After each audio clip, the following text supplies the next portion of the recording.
When the Miami Hurricanes play their spring game this Friday night, the following players are going to surprise you. You are Locked On Canes, your daily podcast on the Miami Hurricanes, part of the Locked On Podcast Network, your team every day.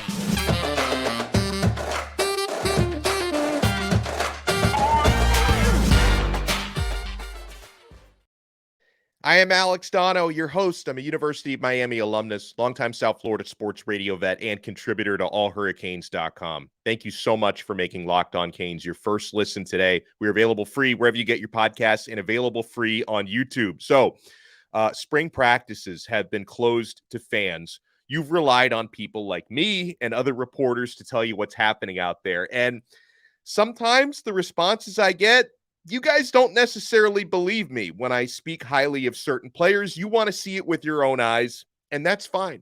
You reserve that right.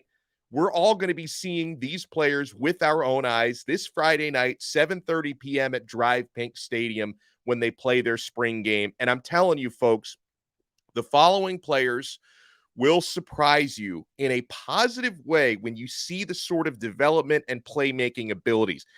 I'm going to start at the quarterback position. Now, Tyler Van Dyke might end up having a very nice spring game, but I don't think that's going to surprise so many people because you've seen Tyler play so much in the past. Maybe, you think he stinks after what he did last year. I think he's going to be much better in this offense and with a healthy shoulder. But no, the ones that are going to surprise you on Friday for different reasons are the second and third stringer, Jacurri Brown and Emory Williams. Now, on Jacurri, you've heard me screaming at the top of my lungs from the top of a mountain how much better he's looking as a thrower.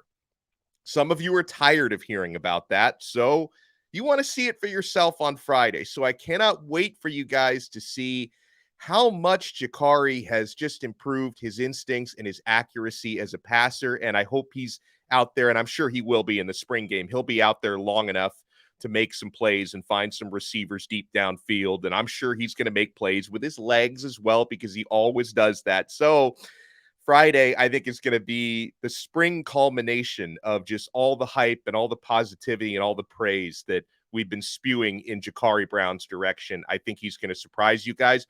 And in the case of Emory Williams, I wouldn't get our hopes up too high that he's going to go out there and just light it up in the spring game, but I think you guys, if you haven't seen him in person yet, the early enrollee freshman, you're going to be really surprised and impressed by how big he is and how comfortable and mature he looks on the field. Because I remember the first time that I saw him up close at the first spring practice about a month ago, I was quite frankly blown away because physically he looks a lot more mature than a 17, 18-year-old early enrollee freshman. I had to do a double take when I looked at my roster to see, oh, that's Emory? Wow, okay, he looks good. He looks tall. He looks big. He looks mature. So I think you're going to be impressed by Emory and Jacurri Brown. Here's one you guys are, even if you don't specifically look for him on Friday, you're going to see him because he makes a lot of plays. Rueben Bain is going to pleasantly surprise you. The early enrollee freshman defensive end. He's wearing the number 44. Learn that number now because you're going to be seeing 44 taking up permanent residence in the opposing backfield.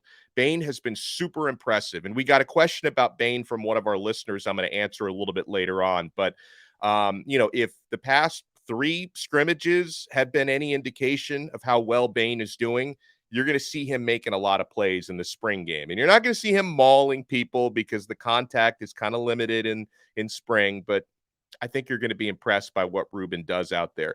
Now, a player that, this is kind of a side note for me. I'm not, sure if he's going to surprise you or impress you, but a player that I'm definitely going to be looking for out there on Friday and I'm excited to watch is Cyrus Moss.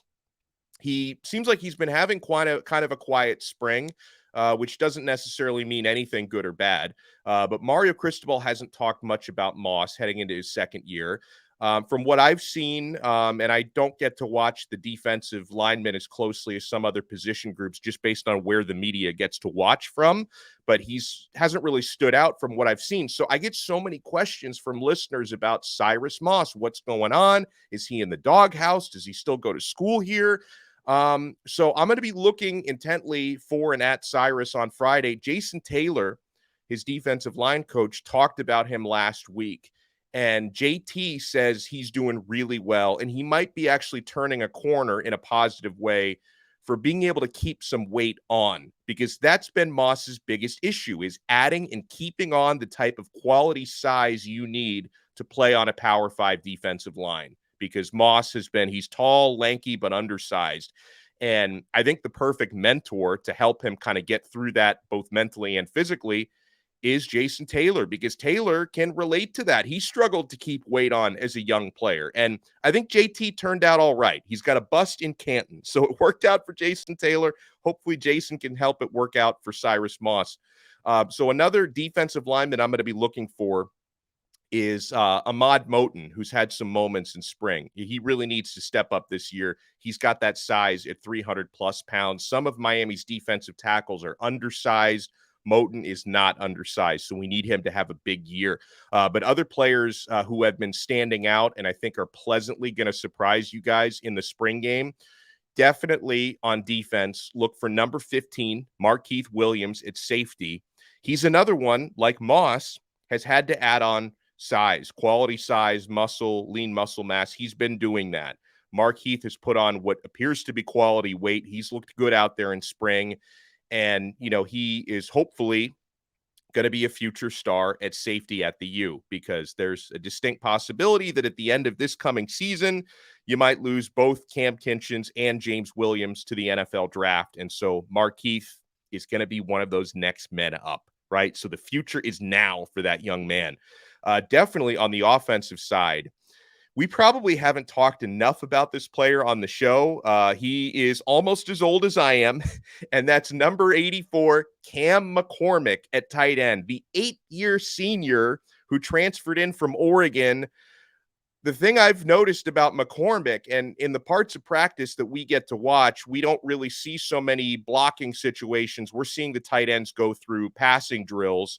And the reputation for McCormick is, this is a blocking tight end. He gets he gets boxed into that sort of label, a blocking tight end. But I've seen big number 84, who's 6'5" plus, all the experience in the world heading into his 8th year. When I've seen him go through receiving drills, he looks good. He looks fluid out there, tracks the ball well, good hands. So I think McCormick, who's not only one of the best blocking tight ends in the country, if you go by the Pro Football Focus grades from the last several years, looks to me like he can also be a weapon in the receiving game, especially when you get into the red zone because of his height and size, and he controls his body very well. So definitely look out for Cam McCormick. He's been really good out there. And then there are some young wide receivers that I think are going to pleasantly surprise all of us on Friday. Robby Washington, number 12. That young man has made a habit of making plays in team drills. So definitely watch out for Robby, and also watch out for his incoming early enrollee classmate, Ray Joseph, who wears the number 5. I mean, the two of them, they probably compete for who can make the most plays as an early enrollee freshman. Both of them are, good hands, very shifty, very, very quick. Can be weapons in special teams as well. I'd like to see how many, if any, return reps that they get in the spring game. Robby could be a guy who could be very dangerous returning kicks and punts especially. So watch out for the early enrollee receivers. And then the last one that I'll throw out there is watch out for, he's heading into his redshirt freshman year, number 16, Isaiah Horton. He has answered the bell to this point, right? Miami has been looking for more help and depth at the outside receiver positions, right? How many times have we said we need another 6'4" type of guy in here who's quick and runs good routes and has dependable hands?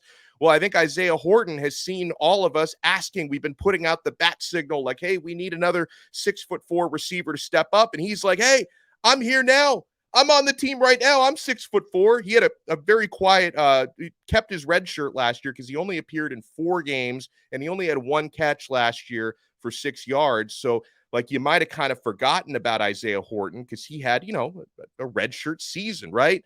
Isaiah has improved so much. He's really embracing this new offense. He's another one who's added about 10, 15 pounds of muscle for spring football. And he looks like he could be the type of player. I don't know if he's going to start, right? Because Colby Young probably has one of those spots locked up, and Jacoby George may be the favorite for the other starting outside receiver spot. But I think Isaiah Horton's going to play a lot this year. They're going to rotate the receivers, and do not be surprised if Horton has hopefully a very good season coming up, but a good spring game coming up this Friday. So if I left anybody out who you think is going to pleasantly surprise us this Friday in the spring game, drop us a comment, right?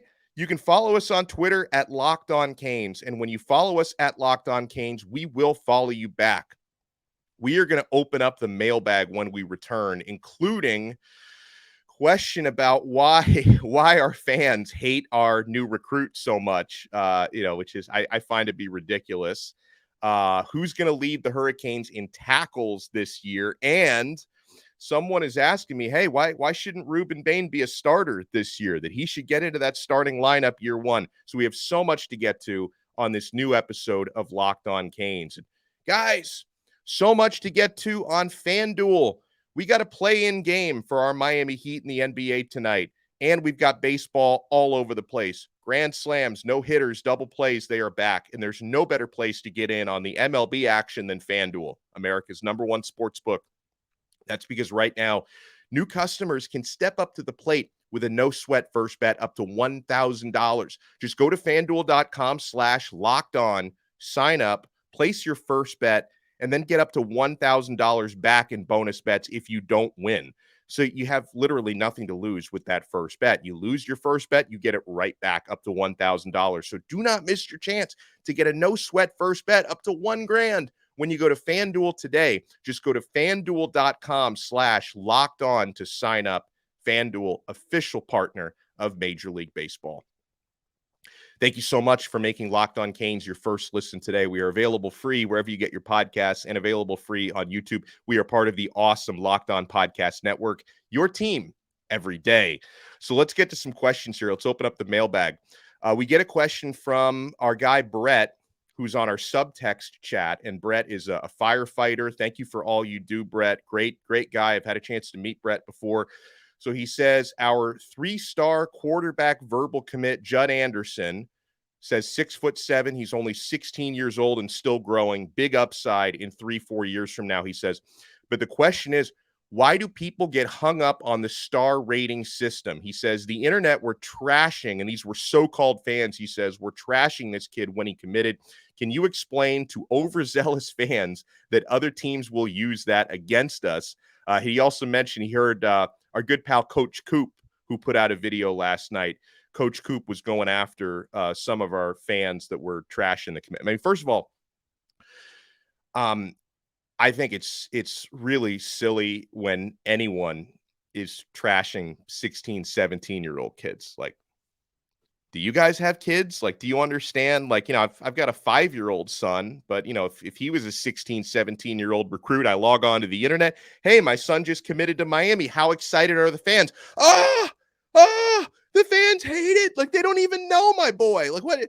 I can't even imagine how Judd Anderson's parents feel. Now, the negativity isn't coming from everywhere because, obviously I'm really high on Judd, and I mean that. I'm not just blowing smoke. I've been tracking this guy for a couple of months and watching his high school film, learning more about him, and he's got tremendous upside and potential. And we explained it on yesterday's episode that one of the reasons why he didn't put up great stats last year as a high school junior is his offense from sophomore to junior year completely changed from a wing T to a more conventional spread offense, which is a massive, massive adjustment for a high school offense and for a high school quarterback to make, right? So, folks, if hopefully Anderson gets more comfortable in that offense, because he's still got his senior year of high school to play. Let's not forget that. If he gets more comfortable in that offense, I think you're going to see that potential. And now that he is committed to Miami and this process is ramping up for him, he's going to be doing more individual work with quarterback coaches. And I'm sure Miami's coaches are going to help him, install kind of the type of offense that Miami runs to help him get a little bit ahead of the curve in that regard. So the future is still completely in front of him. As far as the fans go, Brett, I wouldn't worry about it too much. I know that we're so close to it. We're like, oh, Miami, we have the most toxic fans. There's toxic people in every fan base. We're just more close to the Miami thing. So yeah, I would encourage everyone, be classy, watch these players, learn a little bit about them before you go on and trash them, and just, be mature about it, because it's not really fair to the young man. It's not fair to his parents, who probably see some of this stuff. But I'm telling you, I think Judd Anderson is going to be potentially something very special here. He's got to work hard, and our coaches, Miami's coaches, are going to have to help harness his ability. 6'6", 6'7", maybe. I mean, it kind of depends on which publication you look at, but he's 6'6", 6'7", very strong arm, very athletic. He's a basketball star. I think Miami could have a special one on our hands. And don't worry about the weirdos out there who trash 16, 17-year-old players. I think people were just really disappointed that some of you were hoping, hey, we're going to get Aaron Noland on Saturday, who's very hyped up. But actually, we got Judd Anderson on Friday, no Air on Saturday. I think a lot of people were taking out their Aaron Noland anger on Anderson, which really wasn't fair. We get a couple questions from Chalupa Batman on our subtext chat. And by the way, guys, I'm going to put a link in the show description below.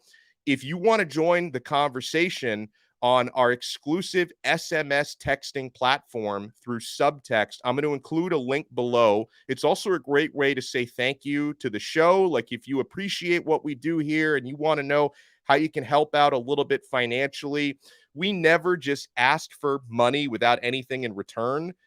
So we give you something of value through the subtext service. Of course, the regular show, completely free. But if you want to join our exclusive subtext chat, click the link in the show description below. You get 14 days absolutely free. So you can decide if you like it, if it's worth it or not. And then if you opt in, it's $4.99 a month. But we give you a lot through the subtext. Exclusive one-on-one chats with you guys. You can text me on there anytime you want to. And we send out messages with updates from practices, observations, scoops. We give you guys stuff on the subtext before I have a chance to do a show about some of these things. Recruiting news. There's a lot that goes into that. So if you want to check it out, you can click the link below to join our exclusive Locked On Canes SMS texting service through subtext.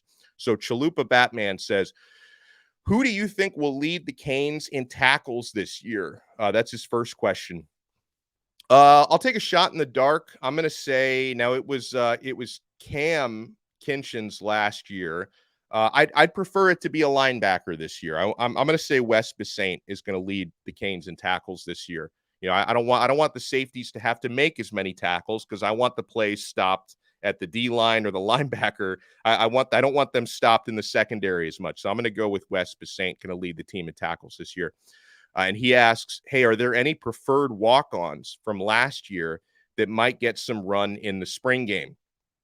I love this. This is in my wheelhouse, because I'm going to be talking with one of those walk-ons later this week, a running back who has been putting in that work, and he's dynamic. Michael Perino. Watch out for him. Watch out for Mike. I think he wears the number 30. I got to double check that, but I think he's number 30. One of the fastest players on the team, has a great story. Growing up in New York, Italian-American kid who, has basically been an underdog story coming up, and he's really been doing well in that Miami backfield.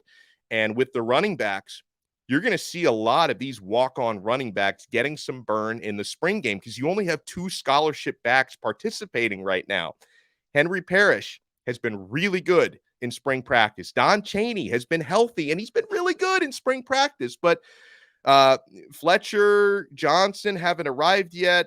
Citizen still working his way back from the ACL. So you're going to see a lot of Michael Perino. And when you see number 30 out there picking up first downs and making plays in the spring game, don't say Donno didn't warn you. Don't say, because I don't want any of you who listen to this show to be watching the spring game Friday night and say, I never heard of this Perino guy. Where did he come from? Well, you've heard of him, because I think he's going to make some plays in the spring game. Terrell Walden and Sincere Sampson are also walk-on running backs who I think are going to get a lot of reps in the spring game on Friday. So definitely watch out for the running back room in that regard. We get a question from our guy, Dat Dude 239 through our subtext chat who says, hey, I'm not sure if you've answered this question, but what injury or cleanup procedure does Leonard Taylor have that caused him to miss the spring? To be completely honest, I'm not 100% sure because they don't have to go into specifics on player injuries during the spring. It's not required. And so they respect these guys' privacy.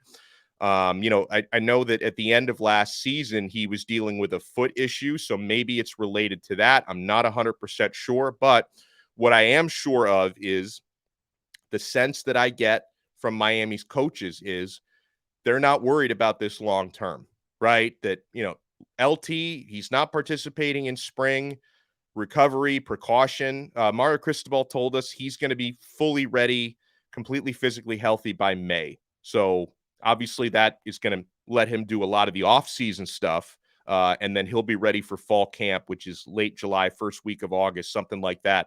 He'll be full speed for that. So I know that if that's your way of asking me if there's some concern over Leonard Taylor's long-term health, the answer is no. I don't exactly know what he's dealing with because they don't have to tell us this time of year, and I respect that. But I know that they don't consider it to be serious. Like I'm sure, if it was a situation where it was regular season right now and there was more pressure, he maybe could play. But since it's spring football, they're letting him take it easy. So we got some good questions on the other side about the tight end room. I probably don't talk enough about the whole big picture of the tight end room and what position offense and defense will show the most improvement this year. We have so much still to cover on this episode of Locked On Canes. Thank you so much for making Locked On Canes your first listen today. We're available free wherever you get your podcasts, Apple Podcasts, Spotify, the Odyssey app, and we're available free on YouTube. And you guys know it. If you can leave us a 5-star review on your favorite audio platform, we like to shout those reviews out on the show. We shouted out a couple of those yesterday, including one from the Bahamas. So thank you for listening from Paradise, maybe Paradise Island. I don't know. So we like to shout those out when we can. So if you want to take a few seconds, leave a 5-star rating and a review, we will shout you out on a future episode. We get a question from our good pal War Beast, who's one of our favorites on Twitter. He says, it feels like you've been around all the rooms multiple times through the spring practices. Maybe hit the tight ends again and how they're getting along in our new system. Thank you. Well, first of all, the offensive coordinator, Shannon Dawson, he is very grateful for how much talent Miami has in the tight end room because he basically flat out told us he's never coached a tight end room with as much talent and upside as what Miami's has. So I think that kind of lets Shannon know I can use these guys probably a lot more in the passing game than I use some of the guys that I had at Houston and the other places that he's been, right? So I already mentioned Cam McCormick. I've been super impressed by Cam, number 84, and I think he can probably do a little bit more damage even as a receiving tight end than I thought because he came in with the reputation of being more of a blocker. I definitely see some positives in Jackson Carver, one of the early enrollee freshmen, number 85.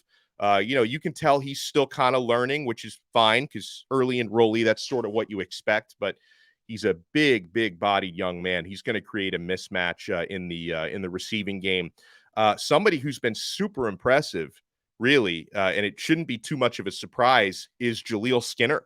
Jaleel Skinner heading into his second year, he had some big receptions as a true freshman last year. He's getting a little bit bigger. Like most of these guys, he seems to like this offense a lot more than he liked the last offense. And I think that just based on the buzz and the way he's being used in practices, I think that these offensive coaches understand, and Cody Woodell, their position coach, is doing a good job. And of course, Shannon Dawson, I think they understand that, okay, Jaleel Skinner, he's kind of a hybrid. Like he's not Cam McCormick, who's already an accomplished blocker. That Skinner, he's more of a receiver in kind of a tight end frame. And I think they're going to use him as such. I think they want to use him as more of a mismatch weapon in the receiving game.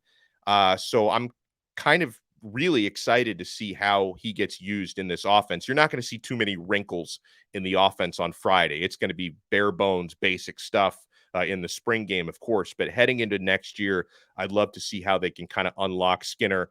So he's been really fun to watch. And, Elijah Arroyo, he's working his way back. He's not practicing in spring because he's coming off the ACL. But, he was showing some really good things before he got injured last year. So I can't wait to see how he fits in with that room as well.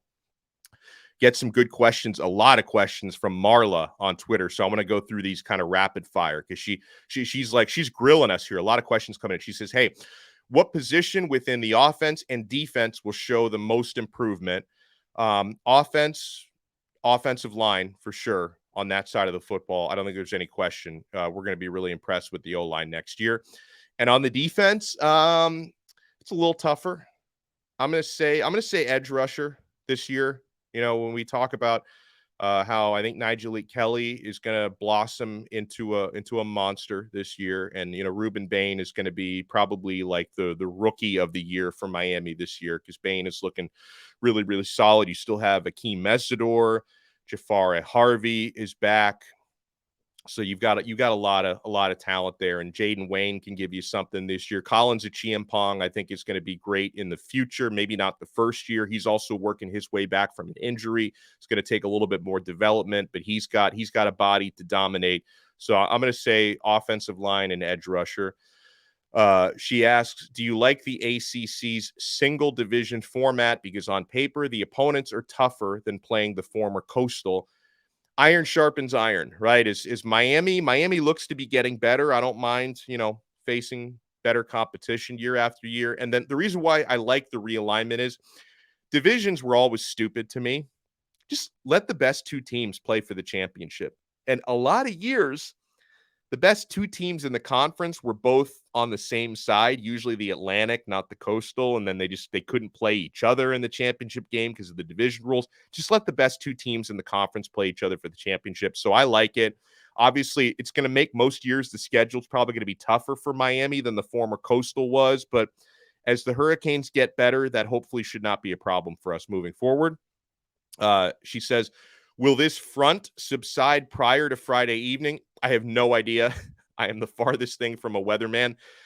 Who's due for a breakout season at running back and at wide receiver? At wide receiver, I'm going to stick with Isaiah Horton. I think he could have a breakout year this year. Or maybe Jacoby George, because he was so quiet last year. Maybe you call it a breakout this year. One of those two. At running back, I'm going to say Mark Fletcher. He's not on campus yet. He's not an early enrollee. He's going to get here in summer for fall camp. Fletcher, when I had a chance to meet him in person, he's a giant. Like you would never guess this guy is like a 17-year-old high school running back. I think he's going to make an impact this year. And we get a question from Evan on Twitter. It says, hey, does Rueben Bain, does he end up being a true freshman starter? Says, in my opinion, and I've said it from the giddy up, that he is the best player in the 2023 cycle. I mean, I guess I'm not expecting Bain to be a starter this year. I don't think that matters a whole lot. So they're going to rotate a lot, and you're probably going to see him on the field in a lot of third downs. Like they might line him up at defensive tackle on pass rushing situations on third down or fourth down.